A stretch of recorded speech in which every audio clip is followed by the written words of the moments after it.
We'll call to order the Board of Zoning Appeals. Would you please stand for the pledge? Michael, would you lead us in the pledge, please? I pledge allegiance to the flag of the United States of America and to the republic for which it stands, one nation, under God, indivisible, with liberty and justice for all. Please remain standing for a moment of silence.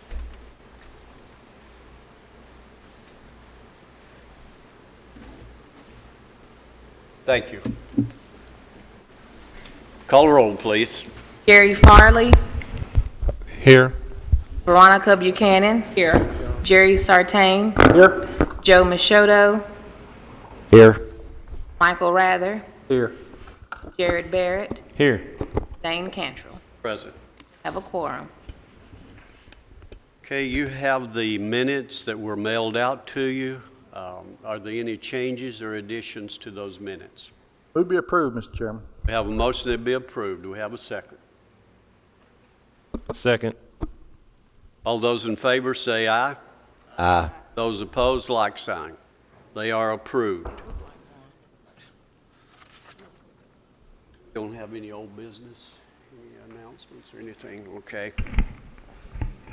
The first item we have on our agenda is the Fosterville Midland Fire Department. They're asking for a internally illuminated sign. What do you have on that, please?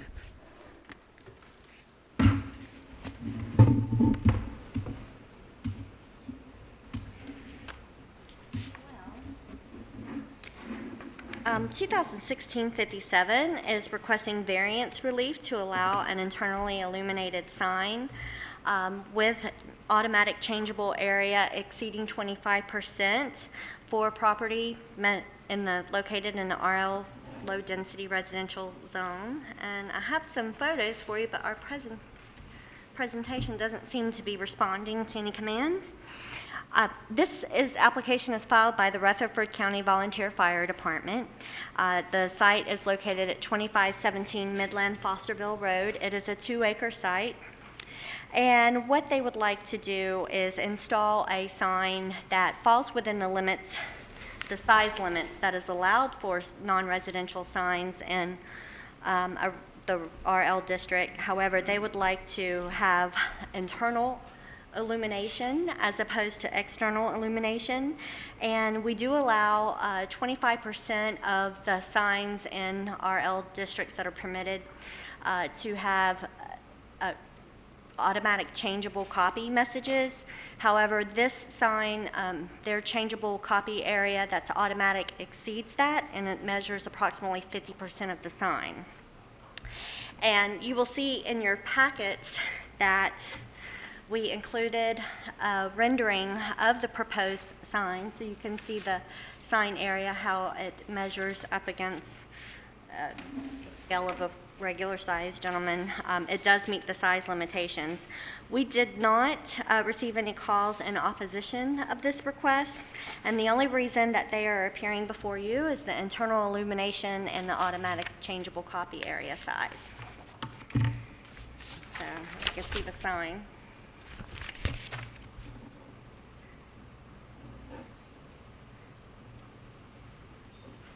And I do have photos of the area, but like I said, I'm not able to advance.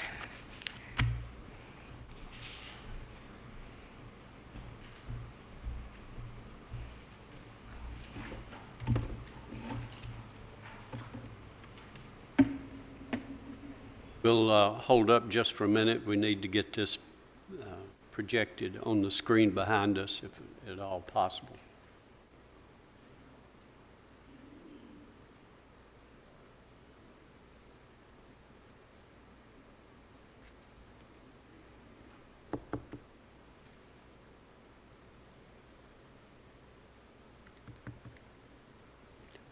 While we're waiting on that, do we have anyone here from the fire department? If you'll come around, please. Up here to the podium. No, you can come straight on up. That's okay. Yeah. Give a chance. If you'll give us your name for the record, please. My name's Scott Cooper. I am the grant coordinator for the Midland Fosterville Volunteer Fire Okay, do Department. we have any questions from Scott on this request? Okay. I need to look at another copy. I have a copy here if y'all want to see the sign. The only messages that you're all gonna be putting on there are gonna be just like change your battery out when time changes and fire safety issues, Yes. prevention stuff. And part of the requirement of the grant is that we have a fixed advertisement recruiting for volunteer firefighters as part of the grant program. Any other questions, About comments? a ham breakfast. We can probably work on that, yes. We will be doing more fundraisers this year. What's that? Better Thank get you. you some more Got it firefighters, posted. you're gonna have that. Exactly. We've got it projected up here. Did you have anything else on this? I'll just go through the photos simply to just advance. This is the aerial of the site, the surrounding area. We posted a sign on the property. It's pretty much rural in nature. There are 2 illuminated signs that are internally illuminated within the area for churches. And then this is the fire department. And they're proposing to place a sign approximately in this area. And then that's the sign, rendering of the sign. Concludes our presentation. Okay, thank you, and you may be seated. We'll open this for a public hearing for anyone who'd like to speak on this request. Close the public hearing. I'll entertain a motion on it. I move to approve. Have a motion to be approved? Second. Have a second. Any further discussion? Call a roll, please. Gary Farley, Yes. Veronica Buchanan, Yes. Joe Machoto, Yes. Jerry Sartain, Yes. Michael Rather, Yes. Jared Barrett, Yes. Zane Cantrell. Yes. Our next item of business is a request by Brett Nance, who is requesting a temporary special exemption approval for a burrow pit. This is an existing burrow pit, and it's been approved before. So what do you have on this now? Thank you. Application 2016-58 requests the burrow pit for the RL low density zone. It's a 71.3 acre site located off of Highway 99. And they have been receiving the temporary burrow pit permits since 2014. With the most recent being approved back in February. The permits are good for 6 months with a 3-month administrative extension, and we have received this request in order to renew the permit for another 6 to 9 months. We have not received any complaints regarding this permit, and Mike is here to speak to any questions you might have regarding the burrow pit and its continued compliance with the conditions of the previously approved permits. We posted a sign on the property. We did not receive any phone calls regarding this application. Did you have anything you wanted to add, Mike? No, just a little bit that we did have John Cortez, our stormwater inspector, go out and look at the site. He said it's pretty much in good order. We did ask that they tweak the outfall where it goes into the creek and add a little more erosion control barriers out there, and they said they'd work with us on that. And I did talk to the neighbor at 11,000 Highway 99, and she said they've been good neighbors, and it's helped with the flooding. Not that we've had any rain recently, but.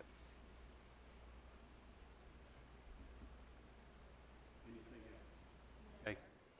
Do we have anyone here representing this request?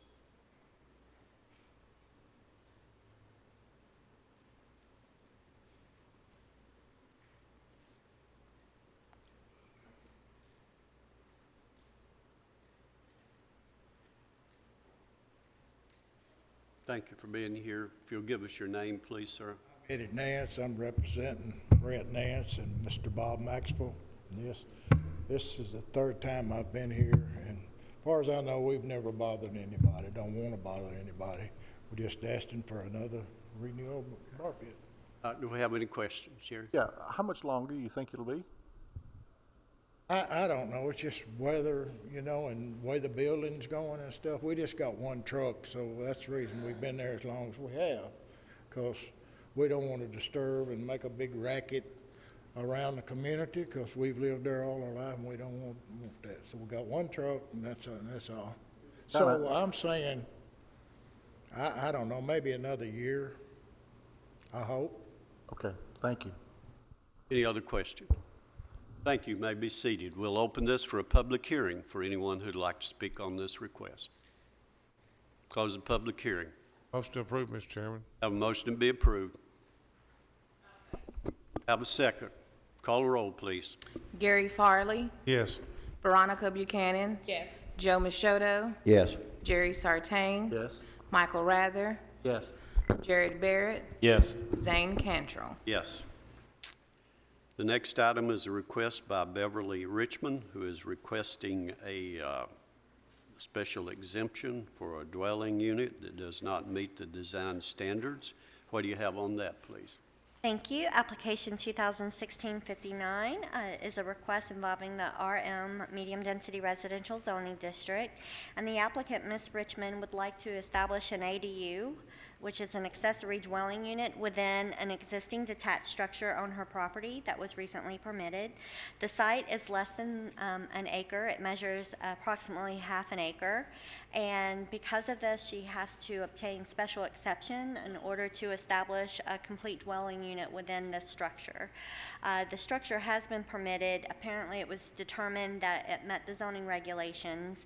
And as the applicant grew closer to the end of the installation or construction of this building, they wanted to have both a bathroom and a cooking facility within the structure itself. And the applicant has referred to this as a pool house. And so because of it having both a bathroom and kitchen, or that it's proposed to have both a bathroom and kitchen, they will need to obtain special exception approval for that. Should the request be denied, the structure would still be able to remain on the property. So it would not result, denial would not result in a removal of the structure. It's valid. Its placement is valid. It's a permitted detached accessory structure now. This is the existing home. They are located in a subdivision just off Asbury Road. And you can see the surrounding home sites. We posted a sign on the property. And it's adjacent to a large acreage farm tract. This is the structure in question, and the pool for which the structure was built for. And they will be using the driveway off the side. This is the main driveway, and it's also the same driveway used for the principal residence. We have received one phone call in opposition to the structure. They were not very keen on the appearance of the structure. And Do we that- have anyone here representing this request? Could come around, please. Did you? That concludes my presentation. Okay. If you'll give us your name. and Beverly Richmond. Any additional information you want to share I don't, with these folks out here? I have a neighbor here that. Okay, do that we have lives- any questions? If you could put it back to where it shows the building.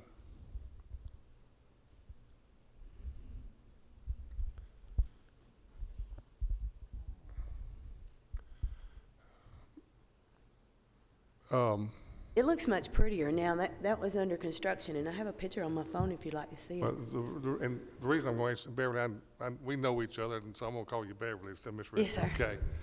Okay. My question is, how was the structure built? Was it built on site or was it brought in? We built it on site. Built on site? Uh-huh. It has brick, I'm sorry, go ahead. Is it built on a foundation? Yes. Okay. And how many square foot is it? Well, it's supposed to be 4, but I think it's like 390 something, but, or maybe it's 4, I don't. It's Okay. 4, 4. The 100. The reason I'm asking these questions, there is a state law concerning how some of these are being built, and if they're being built on site, if they're being brought in and dropped off and things like that. Has codes looked at this? Yes, they've passed it. So, and it's for a pool house or is someone gonna be living in it? No, No one's gonna be staying No. overnight in it or anything like that? no, well, since, I'm using it as a pool house, we're gonna have people in and out, guests and things, so. But is anybody gonna be spending the night in it? The reason I'm asking is because of fire codes and all that stuff.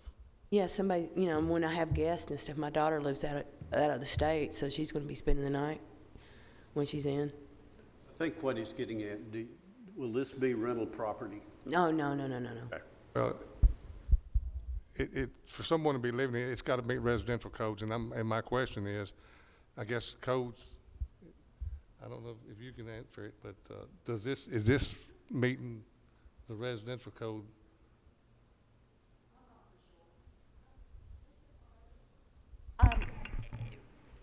She was approved as a detached accessory structure. Should she get approval tonight, she would come in, we would revise the zoning compliance form for her to do the change of occupancy. And what would happen is it would result in additional inspections, and they would have to deem it acceptable for a dwelling unit, the building department. So if it was approved for one type of occupancy and they're changing the occupancy, she won't be finished tonight with the approval. She'll have to pay an additional development tax. There'll be other steps that she'll have to follow through to complete the conversion of the detached accessory structure into a dwelling unit. Right, but what I'm trying to get at is, these are going all across the state of Tennessee, and I'm dealing with these, and the reason I was late tonight is I was in a county dealing with these type of buildings and issues, and I just want to make sure that they're being built to the residential code where people are living in them and staying overnight in them, to make sure that they are fire safe and make sure someone could get out of one of these in case something does happen, is the reason I'm asking these questions. So as long as it's going to be built to residential code, that's where I'm going. Yeah, and so that's what this is all about, right? Yes, ma'am. And, I've been a firefighter for quite a long time, so I'm pretty familiar with the fire codes too, so, yeah. What you're saying, Danielle, is even if it's approved by us, they still have got to meet the codes that he's talking about, and that's what you will. Right, and it's verify. specifically expressed in our regulations for accessory dwelling units that detached ADUs may be established within an existing legally established accessory structure which meets the current adopted building code for residential structures in Rutherford County, and there's a size requirement of 300 square feet. And this measures for 400, approximately 400 according to the applicant. Any other question? Just to make sure I understand, this was a pool house, and now you're not putting in a cooking for a grill or something like this. This is gonna be a full kitchen, Yes, it has a stove and a not a refrigerator. pool house. It's an apartment. Well, I didn't have any rooms. I mean, it's just one big room with the kitchen as part of Like that an room. efficiency apartment. I mean, I see an air conditioner on it. Looks like. Yeah, that's just to cool and heat it.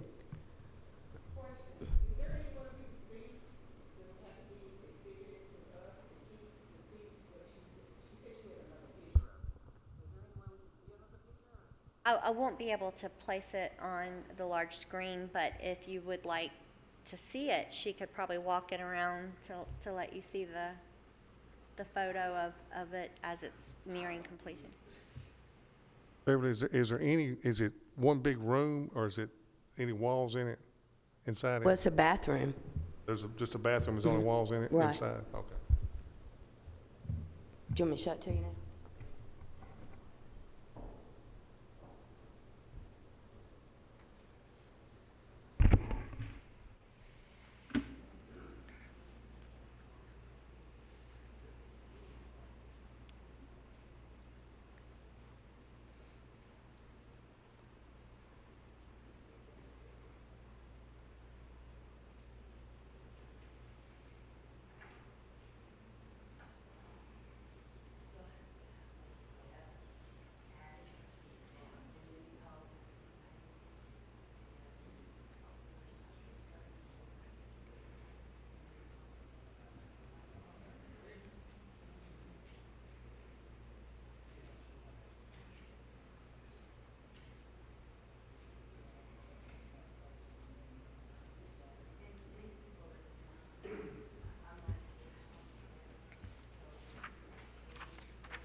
Any further questions?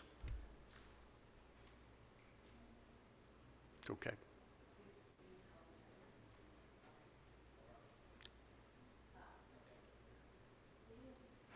Okay. Thank you, ma'am. You may be seated. We'll open this for a public hearing. You may be seated. You will open this for a public hearing for anyone who'd like to speak on this request.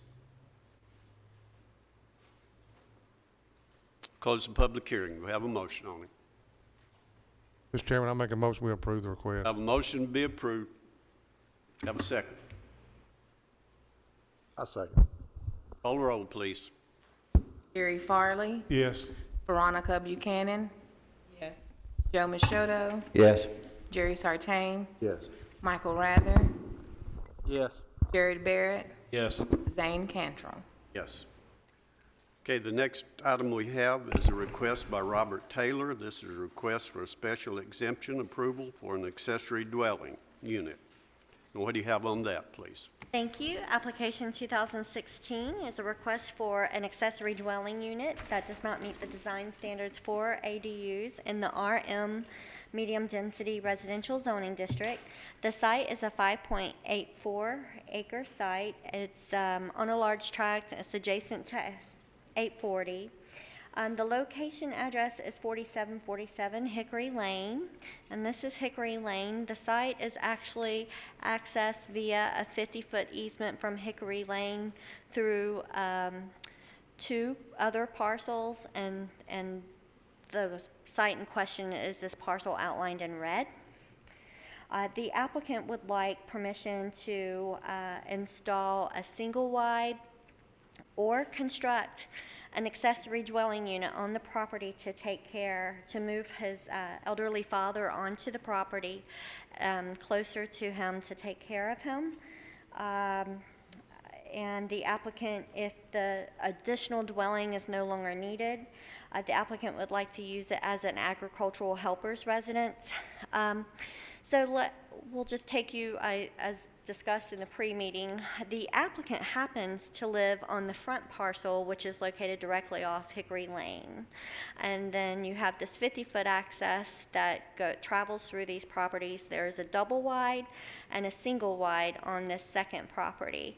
There's an existing single wide on this property in the rear, and they would like to place another single wide or construct an accessory dwelling unit for the applicant's father to live in.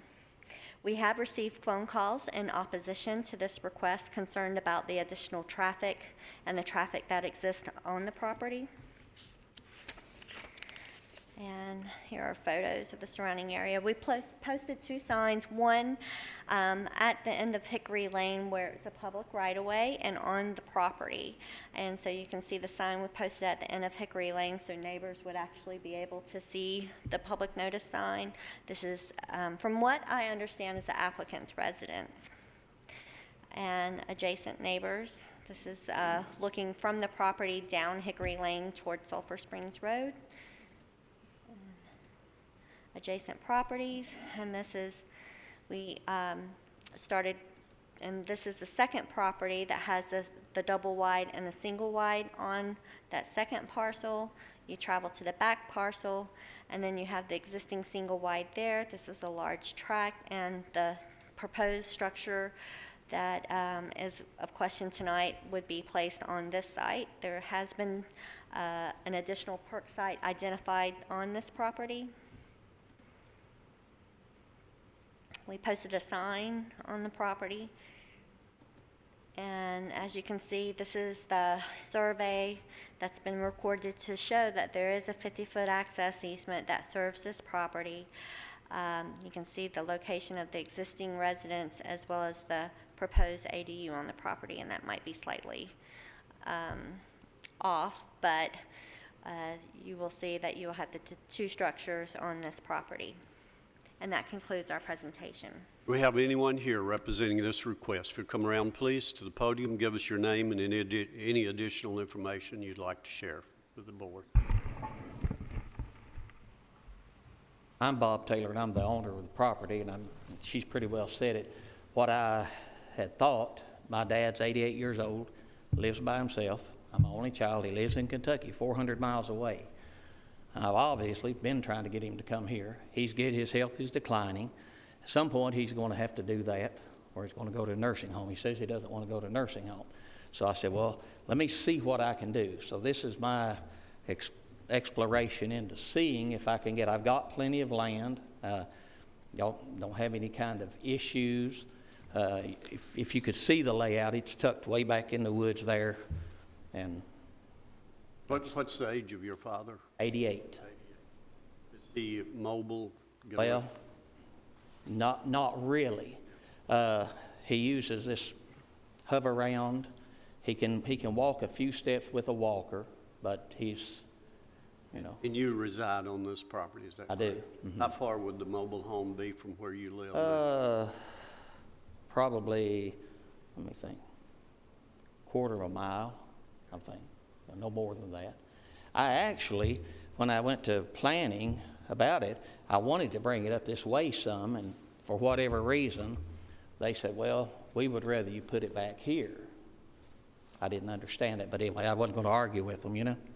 Well, the reason being is, and it has been numerous times that we've spoken with you Sure. over a span of a couple years, I would assume. And the second parcel already has 2 mobile homes on it. And so without going through the procedures for a mobile home park, you would need to place it on the parcel that would be eligible to have a second dwelling on it. Okay, well, I didn't understand that part then, Do but you have any rental property on it now? I do have 2 pieces, uh-huh. You have 2? Yes. Already existing. Would this become rental property as well? But just been, I'm sorry, I couldn't hear. Would this become rental property? Well, that's not my plan, but they also asked me for a long-term plan, which, of course, you know, 88 years old, he's going to die at some point. And so we talked about the agricultural use. My wife and myself are also getting up in age where we don't do so well. We're needing some help, and we've talked about that. We're either, that's, you know, the point's going to come rather quickly where we either have to just sell out and get out, stop that all at work. We just can't do it anymore. Okay. Do we have some questions Now, here? sorry. Well, you already have rentals there, so why could he not be in one of those closer to you? Well, he could. I just have to make somebody move, you know. But And see, you don't, this is on a piece of property in the rear. It's not the same piece of property as your house is, so you don't actually live on that property. okay. Okay. If it can't happen, it can't happen. That's what I've. Yeah. Any other question? Thank you. If you could be seated, we may need to call you back. We'll open this for a public hearing for anyone who'd like to speak on this request. If you come around, please give us your name. Try to keep your comments within 3 minutes.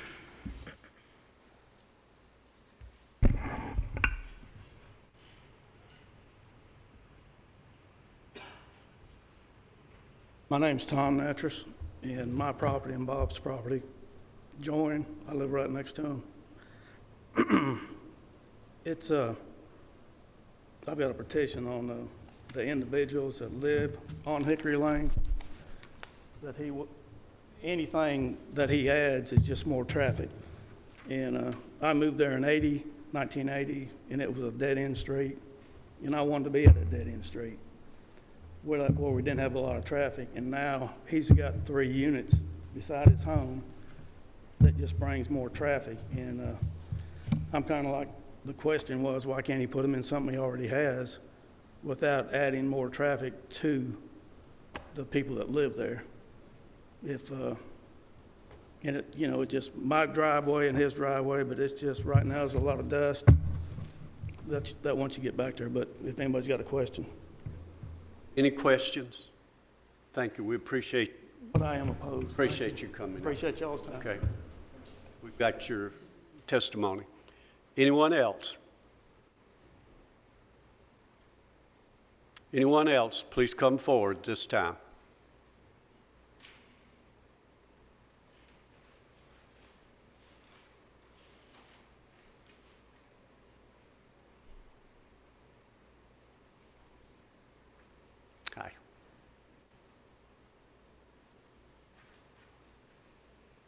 Hi. My name is Pat Ramsey, and I live 4719 Hickory Lane, which coming down to Bob's place, they all have to go past us. We have about 8 children on that street, the youngest being 3, the oldest being 16. And they ride their bikes and do all that other stuff that kids do because it's supposedly a dead-end street. And since there are 4 dwellings back there, essentially, with Bob's home being one and he rents 3 others, the traffic has tripled going in and out. And sometimes it's pretty fast for those kids. So I am opposed to adding another dwelling back there simply because of the traffic. Thank you. Appreciate you coming. Anyone else? Okay, I'm going to close the public hearing, and let me say to the neighbors out there, I really appreciate you coming, making your comments. I think Mr. Taylor, I hope, would be a good neighbor. I don't know what the board's going to do on this, but understand, you know, one home with one person's going to be living there.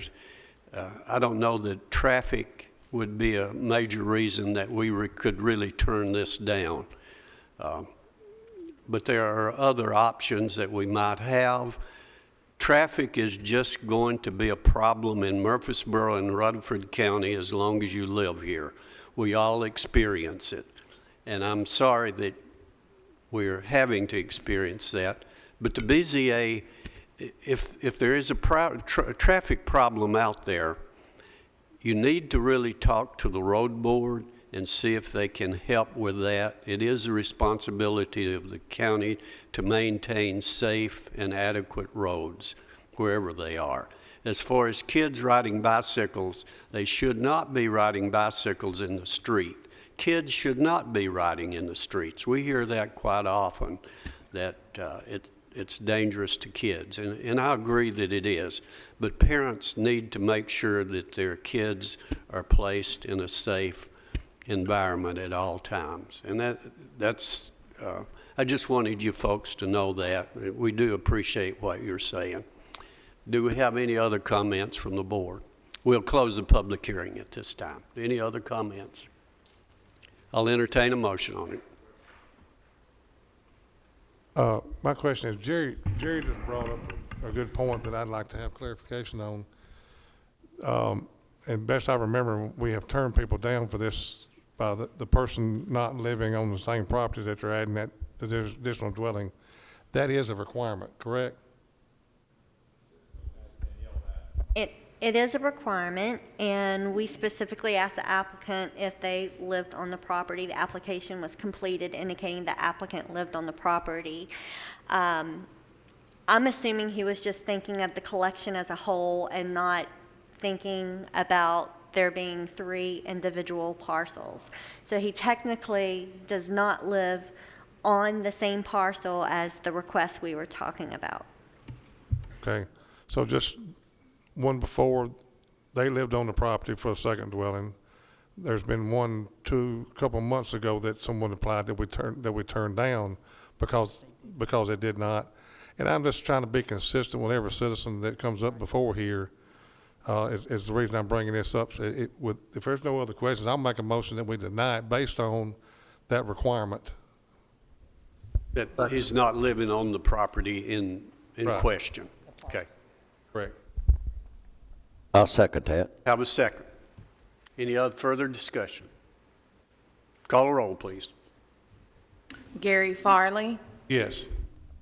Veronica Buchanan, Joe Machado, Yes.